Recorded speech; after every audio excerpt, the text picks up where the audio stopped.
95.5. Welcome back. That was The Standing One by Hungry Lucy. It is 6:58 a.m. and your current temperature is 18 degrees. Big storm system moving in tomorrow. We'll have that in the rest of your forecast following our news program. The broadcast this morning is brought to you by Smart Socks. What's that smell? Dude, I think it's your feet.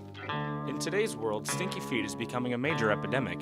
It has taken years, but we have finally sniffed out the solution to this ongoing problem. The solution is owning a pair of Smart Socks.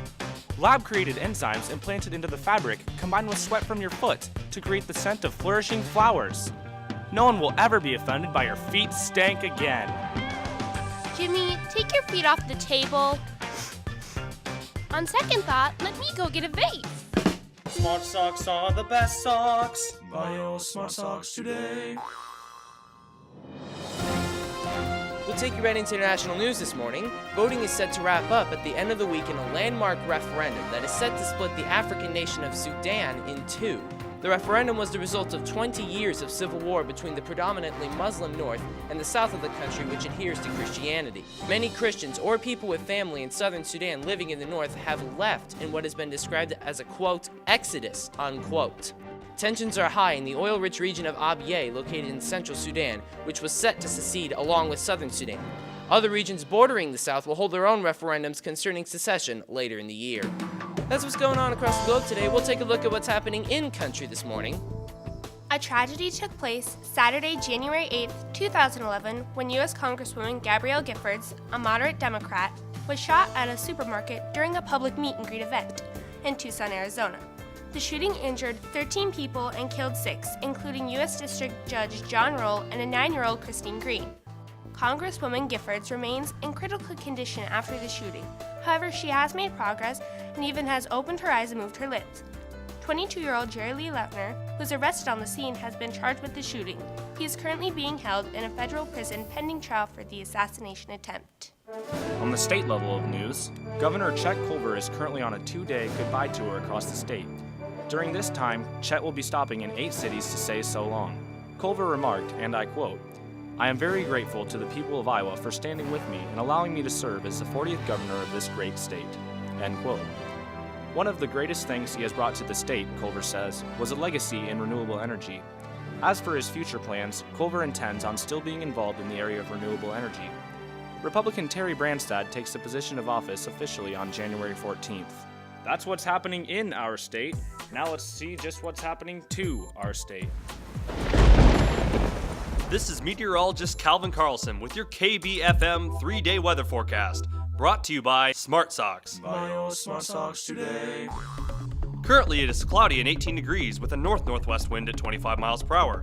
That wind is going to cool us down to a chilly 4 degrees tonight and keep us there for the next 48 hours. Snow and blowing snow is likely throughout the early morning and afternoon hours tomorrow, with a high temperature around 12 and a northwest wind with gusts as high as 40 miles per hour. Wind chills as low as negative 15 degrees. Tomorrow night, blowing snow and mostly cloudy with a low temp around 6 and wind chill values around negative 10 degrees. Northwest wind between 15 and 20 miles per hour. For your Wednesday, partly cloudy with a clearing sky by the afternoon and a high near 25, with winds shifting from the south at 5 to 10 miles per hour. Wednesday night will be calm and clear, with a low around 7 degrees. Thursday will be mostly sunny, and a breezy southern wind will bring us up to a high near 32. Thursday night will be mostly clear, with a low around 22 degrees. That was your KBFM 3-day weather forecast. The big game in the NFL is coming up this weekend. Sports director Alan Fiddelke breaks down both teams and gives you his Super Bowl prediction. Tomorrow we'll wrap up the NFL season as the Packers battle the Steelers in Arlington, Texas for Super Bowl 45. The Steelers have the number 1 ranked defense while the Packers have the 2nd ranked defense. The key for the Steelers to win will be shutting down the aerial attack led by Aaron Rodgers. Another key is to get pressure on Rodgers with their linemen. The key for a Packers victory will be shutting down the ground game led by Rashard Mendenhall. If they want to win, they have to shut down the run and make the Steelers one-dimensional. If they do, then they force the Steelers to throw against a Packers defense that is ranked 5th in shutting down the air attack. Another key for the Packers is if they have a run game, that will free up Aaron Rodgers to pick apart the Steelers defense through the air. My prediction is that the Steelers are unable to contain Aaron Rodgers' passing attack as the Packers win 27-21, with Aaron Rodgers becoming the MVP of Super Bowl 45. we have just one more story before we end the broadcast this morning. What you got, Wes? In this news headline for the Trekkies, scientists have unveiled a remarkable discovery this week at the American Astronomical Society meeting in Seattle.